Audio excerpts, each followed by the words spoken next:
Bonjour à tous et bienvenue pour cette émission où nous tenterons de dresser un bilan ciné de cette drôle d'année en compagnie de mes trois camarades criticatiens, Corentin Lay, Salut Sylvain. Josué Morel Bonsoir Sylvain. et Thomas Grignon. Salut Sylvain. Alors, ces derniers mois ont évidemment bouleversé nos habitudes, peut-être aussi un peu notre rapport au cinéma ou tout au moins à la façon dont il s'insère dans nos vies. Ils ont aussi bouleversé une industrie dont il est difficile de dire comment elle est amenée à évoluer dans les mois à venir, encore qu'il faille sans doute faire la part entre ce qui est purement conjecturel, à commencer par le report s'inédié des sorties de films, pour certains très attendus. On évoquera nos attentes pour l'an prochain. Et puis ce qui renvoie d'autre part à des mutations amorcées dès avant la crise sanitaire et que celle-ci a pu éventuellement accélérer. Je pense notamment à la concurrence des différentes plateformes de diffusion. Alors d'ailleurs, est-ce qu'on peut vraiment parler d'une concurrence? Je pense aussi à l'éclatement des formats et de manière générale, aux manières nouvelles d'accéder aux œuvres, d'accéder aux images. Il est certainement trop tôt pour dire si les événements que nous traversons trouveront, un écho, dans le cinéma, dans les films de demain, s'il y aura un cinéma post-Covid, et à vrai dire, je suis pas sûr que la question ainsi posée soit vraiment pertinente. Et je crois qu'en revanche, on peut parler des films qui continuent à venir à nous et qu'à cela ne tienne, il y en a eu des films, il y en a eu des très beaux. On a livré la semaine dernière, le top de la revue sur le site. Il fait la part belle à des personnages confinés, c'est vrai. Je pense à Richard Jewell, je pense à Mank, aux convives de Malmkrog, mais même éventuellement à Howard, qui est bon, un personnage très très mobile, mais enfin, le personnage de Duncan Games est lui aussi une sorte de personnage confiné. Mais on aura sans doute d'autres fils à tisser entre ces films pour rendre compte des tendances du cinéma de 2020, en tout cas des films qui ont compté pour nous, pour vous trois. Le Covid nous a aussi amené à adapter notre travail au sein de la revue. C'est pour ça que je suis content de discuter avec vous de vive voix de tout ça. Alors pour commencer, Josué, puisque tu as adressé dans l'édito du mois un bilan plutôt nuancé de cette année, et notamment de la question des reports de films, des salles toujours fermées, etc., des difficultés de l'industrie, est-ce que tu veux ouvrir le débat? Oui, bien sûr. Alors c'est paradoxal parce qu'en effet, c'est une année qui est un peu contrariée pour plein de raisons. À la fois pour la fermeture des salles en France pendant 5 mois, avec 2 confinements, le report du Festival de Cannes qui, on le sait quand même, est une date de cristallisation, en tout cas pour un certain cinéma d'auteur européen et international. Et puis évidemment les reports aussi, des gros studios américains qui en plus migrent de plus en plus vers les plateformes, donc évidemment ça rabat un peu les cartes. Et dans le même temps, je pense qu'il faut partir d'un constat, très simple, c'est que ça a été une belle année de cinéma, enfin en tout cas en ce qui me concerne et je pense qu'on est plusieurs, dans cette réunion d'équipe là à partager, ce sentiment avec des films qui ont en plus des profils très divers et des films qui par ailleurs fleurissent et existent aussi et peut-être sont davantage mis en valeur dans cette année particulière parce qu'ils n'ont pas la concurrence voilà, de gros films qu'on attendait. Et alors, il y a en effet il y a des films qui devaient sortir en 2020 et qui ne sont pas sortis. Je pense autant au dernier film de Verhoeven, de Bruno Dumont, peut-être de Nanni Moretti, mais aussi au dernier Spielberg, et puis des blockbusters peut-être un peu intrigants, comme Dune de Denis Villeneuve. Bon, voilà, on pouvait éventuellement peut-être attendre quelque chose. Mais dans les faits, bon, il y a des films, et il y a des films en plus qui témoignent d'un foisonnement aussi industriel. C'est-à-dire, par exemple, pour parler des plateformes, on a un film comme Uncut Gems, qui à mon avis est un film qui s'il était sorti en salle, aurait eu à peu près la même réception, et pour le coup, ça ne change pas grand-chose. Mais en revanche, Manque de David Fincher, qui est un film qu'on a défendu dans la revue, me semble faire partie de ces projets, comme The Irishman de Martin Scorsese aussi l'année dernière, qui en fin de compte ne peuvent plus être reproduits aujourd'hui par les studios américains. Et qui sont des films qui existent grâce à ce temps qui est peut-être intermédiaire, d'ailleurs il faudrait questionner, ce temps intermédiaire où les plateformes, pour concurrencer les salles, produisent des projets que les studios américains ne produisent plus aujourd'hui. Il n'est pas certain, en fin de compte, que Netflix permette cette liberté aux auteurs pour les années à suivre, mais en tout cas, on voit en ce moment qu'il se crée un espace un peu intermédiaire où peuvent naître des projets originaux comme Manque. Et puis, à côté de cela, évidemment, durant cette année, on a eu aussi des nouvelles d'auteurs que l'on suit, du moins dont on avait déjà remarqué des films, mais qui, je pense, là, ont atteint une forme de maturité ou du moins ont produit leurs œuvres les plus accomplies. Pour moi, il y a le cas des Sabis qui jusqu'ici m'avait jamais pleinement convaincu. Je trouve que Gun James est en effet leur meilleur film. Mais il y a aussi Christy Pouillou, qui quand même fait des films depuis 10 ans, et même Rogue, pareil, me semble être son film le plus convaincant. Donc voilà, quand on met toutes ces données cumulées, on se rend compte en fin de compte que 2020 a quand même été une année, même un peu tronquée évidemment et sinistrée, mais une année quand même assez riche et passionnante. Ouais, c'est une année où on a eu plein de bons films, le top en témoigne pour moi. C'est juste qu'en fait, c'est une année où en quantité, il y a peut-être eu moins de choses à voir, moins de choses à parler. Évidemment, c'est peut-être juste une question de qualité. Sur la qualité même des films, euh, je me dirais pas que 2020 est une année vide ou une année noire ou que sais-je. Simplement, on a eu en effet moins disons, de sujets de discussion. Il y a pas eu un film par semaine. Il n'y a pas eu les traditionnelles sorties cannoises de la rentrée, qui est toujours voilà, un grand enchaînement de films. La Palme d'Or, l'année dernière, c'était Parasite, hein, tout le monde est allé en salle, etc. Donc ça a été quand même un moment d'émulation qui est toujours intéressant à suivre. Là, on n'a pas eu ça. Et donc, il y a eu voilà, des espèces de mois un peu mou, quoi. Enfin, il y a eu une sorte d'inertie dans les sorties. Et ça n'empêche pas que certains films ont pu sortir du lot. Et je pense qu'aussi, enfin, là pour le coup, Manque est sorti alors, en fin d'année, donc c'était peut-être un peu plus clément pour lui. Notamment parce qu'aux États-Unis, il est sorti en salle aussi, il me semble, dans une sortie limitée en tout cas, comme c'est fait traditionnellement avec Netflix. Mais c'est vrai que par exemple, quand on voit les mois de mars et avril, où vraiment le début du confinement, là, il y avait vraiment pas grand-chose. C'est-à-dire que même les films qui sont sortis, disons, hors des circuits, qui ont été mis à disposition en salle, il y a eu un moment de flottement comme ça où je pense qu'il a fallu attendre un petit peu, et notamment l'été, la réouverture des salles en France, pour qu'on ait une année qui revienne avec des films. Quand je regarde le classement, par exemple, c'est vrai que la plupart des films, notamment les Hong Sang-soo, le film de Mouret, sont sortis en mois d'août-septembre. Je crois qu'Uncut Gems, voilà, est un des seuls films qui est sorti avant avec le Clint Eastwood. Donc on a vraiment un trou comme ça de 6 mois, mais qui n'a pas impacté, à mon sens, vraiment disons la perception qu'on a de cette année, quoi. Après, c'est les habitudes de chacun, je pense. Je prends l'exemple personnel, comme ça ce sera Je plus pense que clair. tu as raison. Vas-y Thomas. Vas-y. Non, non, bah, c'est simplement pour rebondir sur ce que tu disais. Je pense que cette année, s'il y a eu effectivement une période de flottement, ça a été aussi l'occasion pour un certain nombre de cinéphiles, eh bien, tout simplement de sortir de la cadence habituelle de la sortie cinéma du mercredi pour pouvoir recomposer à la fois leur propre rapport à leur cinéphilie, à leur histoire du cinéma, que ça soit par les très nombreuses rediffusions de films qu'on a eu droit d'avoir sur la télévision publique en particulier pendant 2 mois, quasiment quotidiennement. Et puis par ailleurs, par les propositions de cinéma d'auteur ou de patrimoine qui ont eu lieu sur les plateformes, hein. Je pense par exemple au fait que Netflix a mis à disposition des films de Truffaut ou de Godard, ou que Piala va bientôt se retrouver sur Amazon Prime. Donc, si l'année n'a pas été décevante, c'est aussi parce que, d'une certaine manière, les cinéphiles ont été contraints de prendre un petit peu en main leur rapport au cinéma et de pas être entièrement dépendants à la salle. Alors, il y a eu évidemment des projets qui se sont faits pendant la période du confinement, que ce soit sur Facebook, comme La Loupe ou d'autres choses, qui ont permis aux gens de créer des espèces d'histoires du cinéma parallèles, si vous voulez, hein. Mais je vois des effets semblables, par exemple, dans l'explosion aussi des ventes des offres de coffrets DVD qui ont explosé, de Blu-ray qui ont explosé pendant la période du confinement, et le très gros succès qu'a eu par exemple la collection de Jean-Baptiste Rey, Make My Day, qui a pour projet de présenter justement des histoires alternatives du cinéma et de redécouvrir des films rares. Donc 2020 était une année finalement assez bénéfique, je pense, pour un certain nombre de cinéphiles. Et finalement, que ça soit dans des pratiques purement esthétiques ou dans des pratiques plus militantes, puisqu'on a pu voir aussi au début de l'année, par l'appel par exemple du livre d'Iris Bray ou d'autres intellectuels qui appelaient à refaire le canon classique du cinéma, que on est dans une période, je pense, de bouillonnement et de réflexion sur le canon classique et ce qu'on peut en faire. Alors sur le canon, c'est vrai, et tu disais aussi juste avant sur le format, enfin le format même de ce qu'on se partage, et cetera.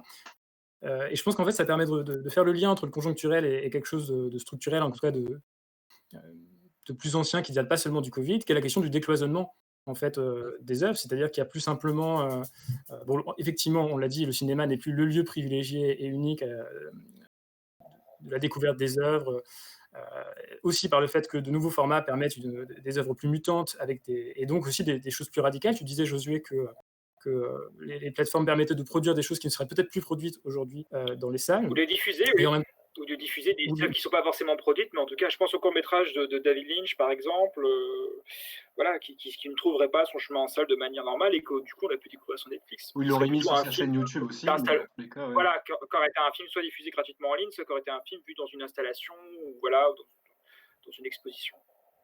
Puisqu'il avait été fait pour la oui, Fondation Cartier en plus, donc c'est vraiment un projet qui est particulier. je trouve que ce tableau est intéressant parce que ça contrebalance quelque part l'idée qu'on pourrait avoir, d'un conflit en fait entre les 2. C'est-à-dire qu'il y a quand même beaucoup de textes, ces derniers temps. Je pense notamment aux textes qu'il y avait dans les cahiers, je pense pas aux cahiers, aux derniers cahiers, mais je pense, aux textes qu'il y avait, il y a 1 ou 2 ans sur les plateformes, qui opposaient généralement très, très nettement, la salle et les plateformes comme étant un lieu où nécessairement on avait un accès de mauvaise qualité au cinéma. Alors, il y a quand même un point qui est quand même intéressant. Bon, le texte en question, je m'en souviens, je ne souscris pas sur tous les points, mais il y a une question qui se pose, en effet, c'est qu'est-ce que c'est qu'une plateforme? Et c'est vrai que si on envisage la politique curative des plateformes, si on envisage aussi sa politique de prescription, il suffit de faire un tour sur les réseaux sociaux de Netflix ou je ne sais pas, ou d'Amazon Prime, etc., pour voir qu'en effet, c'est une logique de réseau social, c'est une logique aussi de community manager et qu'il n'y a pas un travail de prescription qui est fascinant. Quand on va sur un compte Netflix et qu'on voit les recommandations qui nous sont faites, qui sont parfois selon des thèmes très farfelus ou très bizarres, enfin voilà, on voit bien en effet que sur l'accompagnement des publics, les plateformes, il y a un progrès considérable à faire et que c'est absolument pas comparable avec une politique évidemment. Je ne parle même pas des cinémathèques, voilà, mais de cinéma qui va proposer des ciné-clubs, qui va proposer un accompagnement des séances, qui va proposer des débats. Et là, on voit en effet qu'il y a un gouffre énorme entre l'apport que peut avoir la salle et ce que peut avoir les plateformes. Ensuite, si on parle de diffusion brute, au-delà même de questions techniques, etc., puisqu'évidemment la salle a aussi un avantage là-dessus, bon, on voit en effet que la plateforme libère potentiellement des espaces. Mais moi, je parlais davantage sur Fincher et sur Manque plutôt de la question de la diffusion, je parle de la question de la production, parce que bon, là, c'est quand même un peu l'envers noir de 2020, c'est qu'on voit bien quand même que sur des questions de production, la crise va impacter probablement l'industrie du cinéma pour 2, 3, 5 ans, je ne sais pas exactement combien. Et que là, on parle en fin de compte, c'est vrai que de questions de distribution, de diffusion, en disant il y a plein de films qui vont arriver, tout va continuer comme avant, etc. Alors qu'on voit bien quand même qu'il y a des mutations qui sont en train d'opérer.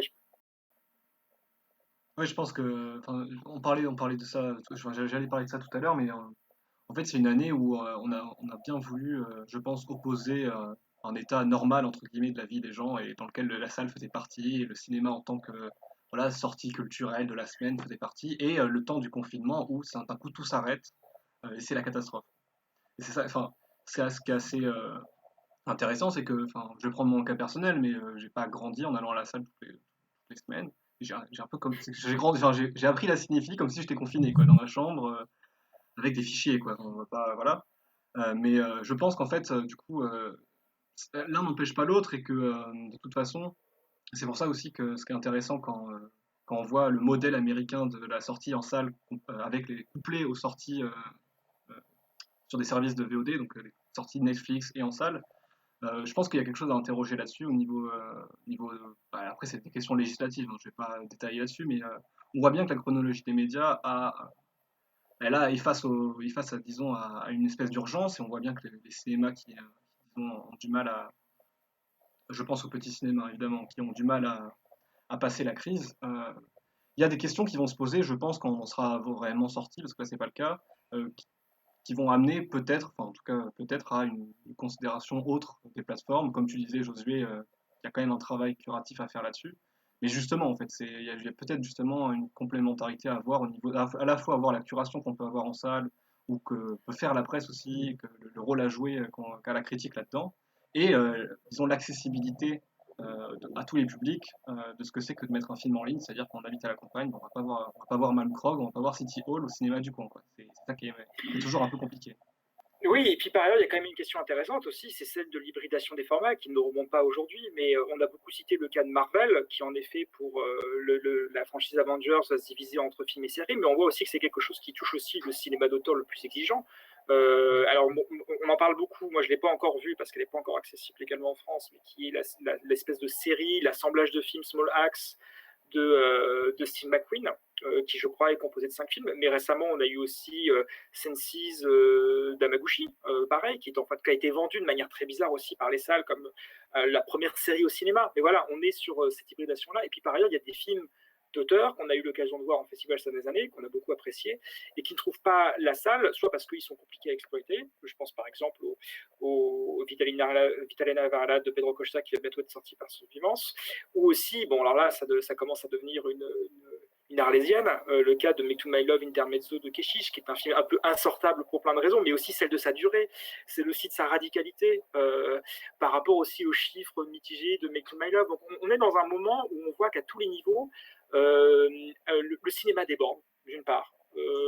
Voilà, on pourrait aussi revenir typiquement à Twin Peaks, mais on pourrait même revenir aller au père de tous. On peut revenir à l'histoire du cinéma de Godard. Voilà, l'histoire du cinéma de Godard, c'est quand même l'un des films les plus importants de Godard. Bon, c'est un film qui a été montré à la télé, c'est un film en épisode de 50 minutes. Et on voit de plus en plus qu'il y a cette hybridation là aussi. Bon, et par ailleurs, il ne faut pas non plus négliger. Moi, je ne suis pas exactement dans ta même position que toi, Corentin. J'ai découvert beaucoup de films de manière individuelle chez moi, devant un ordinateur, devant une télévision aussi en forme, mais je suis allé aussi beaucoup en salle et je continue d'aller en salle. Et il y a des films, je pense, qui bénéficient de la salle. On le voit cette année. Je pense que découvrir Malmrog dans une grande salle parisienne, c'est évidemment pas la même chose que le découvrir sur son écran. Et puis, de manière générale, voilà, cette année, on a aussi eu des films d'auteur qui ont été révélés par des manifestations qui sont un peu moins importantes que le Festival de Cannes, mais qui ont aussi permettent, par cette rencontre de festivaliers, etc., de révéler des auteurs. Je pense évidemment à Eva en août de Jonas Rubas, mais même se dire qu'en fin de compte, les samedis, ils ont commencé par des petits festivals, beaucoup de cinéastes qu'on défend aussi ont été découverts comme ça. Et que donc, voilà, il faut trouver une forme d'équilibre entre ces différentes strates, mais qu'on n'est pas dans une disparition du cinéma du tout. On est dans une forme de remise en cause, en tout cas, de certaines habitudes, de certaines pratiques, et dans un brassage aussi de nouvelles modalités. Et bien à présent, je vous propose de revenir sur les films qui ont compté pour vous cette année. Corentin? Alors oui, plutôt peut-être que de parler de City Hall, sur lequel on a déjà écrit pas mal de textes, qui a été défendu dans plein d'autres revues. Moi, il y a 3 films qui me semblent assez représentatifs de l'année que j'ai vécu à titre personnel et qui, je pense, voilà, vu que les films ont été un peu cités, pas beaucoup, hein, mais il y a quand même le film de Jacques Perconte qui est dans le top collectif. Ces 3 films donc, qui ne sont pas sortis en salle, qui sont Avant l'effondrement du Mont Blanc de Jacques Perconte, Une catastrophe de Paul Grivas, qui a été tourné déjà il y a plusieurs années, mais qui est sorti officiellement sur un site dédié en début d'année, et le film d'Artalas Péléchian, qui est sorti à la Fondation Cartier, qui a été visible 5 jours. Bon, c'était une fenêtre assez réduite pour le voir, mais qui sont en fait 3 films assez hors normes, quoi, déjà dans leur format, c'est-à-dire que c'est des films comme pour le Père Comte ou pour le Péléchian, par exemple, c'est des films où il n'y a pas de parole, il n'y a pas de. C'est vraiment, on est déjà forcément dans un cinéma qui est plus proche du cinéma expérimental, mais qui me semble, ont particulièrement résonné avec forcément tous les discours sur l'effondrement qui ont été accélérés avec la pandémie, quoi. C'est-à-dire que c'est des films sur une catastrophe, sur quelque chose qui va s'effondrer, sur quelque chose qu'on est en train de perdre, ou on est en train surtout de voir, disons, le spectacle de cette perdition. C'est ça qui est intéressant dans ces films. Et c'est surtout 3 films qui, on en a parlé déjà dans la première partie au début de ce débat, qui en fait, Covid ou pas, ne seraient pas sortis en salle. Et ces 3 films qui en fait font de de cette impossibilité de sortir en salle, qu'on pourrait penser être, disons, pénalisante pour la création, c'est-à-dire que c'est pas des films financés, il n'y a pas vraiment d'accompagnement, il n'y a pas une sortie nationale, c'est très peu de gens qui vont voir le film, et ils font de ce côté un petit peu pénalisant de ne pas pouvoir sortir en salle une force, c'est-à-dire qu'ils vont pouvoir voilà, un peu, aller beaucoup plus loin. Hein. Péléchian, c'est un film comparé à ses précédents, quand même assez extrême quand même. Enfin, c'est vraiment, c'est-à-dire qu'il n'y a même plus de tournage, c'est que des films de catastrophes écologiques trouvés sur internet remontés comme ça. Le film de Grivas, forcément, c'est un making-of sur film socialiste, qui n'est déjà pas un film qui a fait déplacer les foules en salle les foules en salle à sa sortie. Donc le making-of d'un film comme ça, je m'étais entretenu avec lui l'année dernière, il me disait de toute façon que la sortie c'était inenvisageable en salle, que même Arte par exemple n'était pas forcément intéressé par ce genre de choses et qu'il ne pouvait que retourner, disons, sur internet, là où de toute façon il était arrivé, parce que c'est aussi un film qui est composé d'images trouvées. Et Jacques Perconte pendant ce temps, donc je suis très content que son film fasse partie du top collectif, puisqu'on en parle déjà depuis plusieurs mois, qui donc a un peu tiré son épingle du jeu, parce que c'est pas forcément, disons, son film le plus impressionnant, son film le plus long, mais c'est un très beau film qui montre, voilà, qu'il essaie des choses, de nouvelles choses, et qui est un film qui est accessible très facilement, qui dure 15 minutes, donc vraiment, je pense que c'est voilà, un très beau film de cette année. Il y a un truc intéressant dans ce que dit Corentin, c'est l'idée que les films, quelque part, reflètent aussi une perception qu'on a pu avoir de l'année ou une perception générale du temps. Et c'est vrai que moi, à titre personnel, je me rends compte dans les films que j'ai nommés, soit il y a des films qui sont complètement confinés, à la fois Malmrog, à la fois le Clint Eastwood aussi, hein, qui est quelque part un film de siège, mais aussi le court-métrage de David Lynch, par exemple, Wadi Jagdou. Et à côté de ça, il y a des films, au contraire, qui font preuve d'une espèce d'ouverture un peu totale, qui permettent une espèce de lecture presque panoramique d'un monde, d'un milieu. Donc évidemment, il y a City Hall, hein, qui est quand même un film vraiment de 4 heures sur une ville. Mais je pense aussi au film de Fincher, et aussi, bon, alors là, pour le coup, c'est une série, mais moi, ça a été un peu truc qui m'a le plus passionné durant le confinement, c'est Better Call Saul, quand on est à sa 5e saison, et qui vraiment dépeint un monde interlope, un monde mafieux, comme une série de galeries, de couloirs, de passages secrets. Et donc, oui, peut-être d'une certaine manière, ce que nous ont raconté les films en filigrane, en tout cas, c'est une lecture personnelle, c'est un espèce de grand écart entre une vision, comme le permet le cinéma, par le montage, par la mise en scène, qui permettrait une vision d'ensemble, le général presque omnisciente d'un monde, et puis au contraire, des films complètement renfermés, ou des films du moins à huis clos. Des films confinés, quoi. Oui, Non, vas-y, Thomas. ok. Non, bah, c'était pour rebondir sur ce que vous disiez. Je suis d'accord dans la mesure où j'ai l'impression que les films qui m'ont touché cette année en particulier sont précisément ceux dans lesquels j'ai eu l'impression que la situation globale dans laquelle on vivait traversait la matière du film, ou en tout cas que je m'y retrouvais à titre personnel en tant que spectateur. Par exemple, un film comme Eva en août, qui est sorti en plein mois d'août, au moment un petit peu entre les deux confinements, si on veut. Donc un Mon Dieu, moment relâchement, quoi. Ouais. de relâchement généralisé, en plus il faisait très chaud cet été, donc il correspondait très bien au film, mais que je rapprochais par exemple d'un film qui est sorti en janvier et qui finalement m'est resté en tête, et d'ailleurs je crois qu'il est aux portes du top général, c'est le Tommaso de Abel Ferrara, qui est également un film d'errance, qui est également un film d'été, mais qui, je pense, peut être approché du film de Trueba, dans la mesure où ce sont deux films qui posent au fond des questions morales, fondamentales, ou d'éthique fondamentale. Qui suis-je et comment je construis ma relation avec autrui, qui sont finalement des questions qui se sont posées à n'importe qui a été confiné, et surtout a été confiné avec d'autres personnes. Comment on fait pour construire une relation entre guillemets apaisée pendant 3 mois quand on est enfermé dans un appartement. Et je crois que ces deux films-là, alors dans des versants complètement opposés, hein, parce que pour qui a vu Tommaso, ça finit pas très bien, et c'est beaucoup plus apaisé, on va dire, dans le film de Trueba.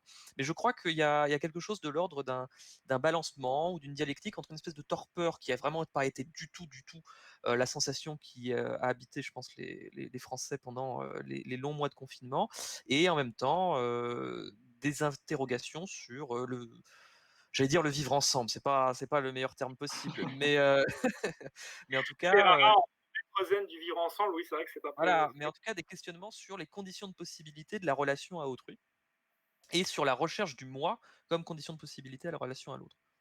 Oui, dans un film comme, sur ce que tu disais Thomas, un film comme Uncut Gems, c'est assez intéressant justement. Bon, alors le film est sorti avant le confinement, donc on va pas réinterpréter le film à l'aune de ce qui s'est passé ensuite, mais c'est vrai qu'on a sans cesse, et d'ailleurs c'est un truc qui m'a aussi marqué dans le film de Clint Eastwood, ou même dans City Hall, dans une moindre mesure, hein, même si les espaces intérieurs sont très ouverts, c'est que c'est des films qui oscillent sans cesse entre, voilà, il y a une espèce d'échange entre l'individu et le groupe, où il y a une volonté aussi d'isolement, c'est-à-dire que on a l'impression que Howard, dans Uncut James, il a envie de se recroqueviller. À la fin, enfin, il est de plus en plus plié. Quand il se met à pleurer devant sa petite pierre, il a envie de se recroqueviller, de ne plus parler au monde extérieur, etc. Évidemment, il y a tout un jeu sur le sas. Bon, ça, c'est très ironique quand on est confiné de voir ça. Et c'est vrai que dans Richard Jewell aussi, on avait ce même jeu avec l'intérieur, l'extérieur. En tête une scène aussi où on a toute la famille Jewell qui regarde à la télévision un film de guerre où voilà, Richard Jewell dit on peut pas regarder ce genre de film pendant que il se passe ça à l'extérieur. Enfin, voilà, il y a toute une forme de rétrospectivement évidemment, en plus de films qui sont sortis avant, il y a toute une forme de évidemment on a envie de voir ce qu'on est en train de vivre qui est quand même assez étrange dans les films, même quand les films ne l'ont pas prédit. Et je trouve ça aussi intéressant, par exemple, que quelqu'un comme We Are Cool, qui devait sortir un film très attendu cette année avec Tilda Swinton, a été repoussé et a fait un film de confinement qui, en fait, s'accorde tout à fait avec cette thématique, qui est un petit court-métrage qui est plus visible aujourd'hui. Mais voilà, je suis assez curieux aussi de voir, par exemple, on n'en a pas forcément parlé, mais des films qui ont été tournés pendant le confinement. Je sais que ça peut pas forcément être très intéressant et on a un peu les clichés du cinéaste avec sa petite DV qui va se filmer dans le miroir quand il est enfermé. Mais je pense que ça peut donner des choses intéressantes et il y aura plein de films qui vont en parler de manière très pertinente. Pour conclure, quels sont les films que vous attendez pour l'an prochain? Thomas?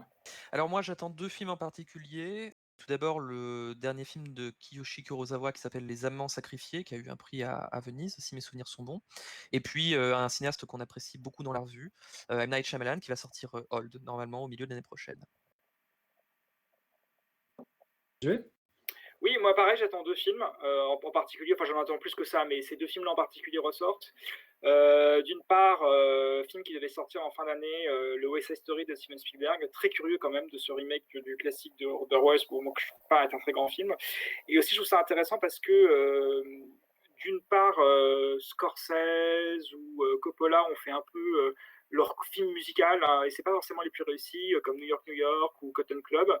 Et donc j'ai envie de voir Spielberg aussi sur ce terrain-là, et ça m'intéresse aussi parce qu'il y a peu de scènes de danse dans le cinéma de Spielberg, mais à chaque fois, elles me semblent quand même assez marquantes, que ce soit les scènes d'Always, de Catch Me If You Can, de Ready Player One, de 1941. Donc assez curieux de le voir sur le terrain du film dansant, du film musical. Et puis l'autre film que j'attends, c'est le prochain film de Lisandro Alonso, cinéaste argentin, dont on n'a pas eu vraiment de nouvelles depuis 6 ans, et le très beau Rora, qui marquait vraiment un basculement aussi dans son cinéma, que je trouve intéressant des premiers films, mais du moment on sentait qu'il y avait une cristallisation de sa mise en scène, et d'autant plus intéressant qu'il va retrouver Viggo Mortensen, et que ce sera aussi à nouveau un film en plusieurs parties, entre plusieurs temporalités, donc voilà, en espérant pouvoir le découvrir dans les mois qui suivent. Corentin? Oui, alors moi j'ai pareil, je choisis 2 films. Le premier c'est le prochain film de Martin Scorsese qu'il a fini de tourner, avec Leonardo DiCaprio et Robert De Niro, qui je crois va réutiliser la technique de rajeunissement numérique dans The Irishman pour que De Niro ait le même âge. Alors je suis pas sûr, mais je crois qu'il y a quelque chose là-dessus. En tout cas, le film est terminé d'être tourné et donc doit être en montage actuellement, vu que Scorsese a un rythme assez rapide. Normalement, le film devrait sortir si les salles sont ouvertes, évidemment. Et enfin, le deuxième film, alors je pense qu'on peut conclure l'émission là-dessus et laisser ça en suspens, c'est le film qu'on attend depuis un moment, qui est Make to My Love Intermezzo. Donc la suite du film qui est dans le top 10 de la décennie Criticat, qui je pense est attendu par beaucoup de monde, qui a marqué beaucoup de gens à Criticat au festival, et voilà, chez plein de gens, hein. 2 parmi nous ont eu la chance de le voir, les 2 autres n'ont pas eu la chance, donc j'espère qu'on pourra le voir, même confiné, je prends, il n'y a pas de souci. Merci à tous et je vous souhaite à tous de bonnes fêtes. Merci, à Bonne bientôt. soirée. Merci.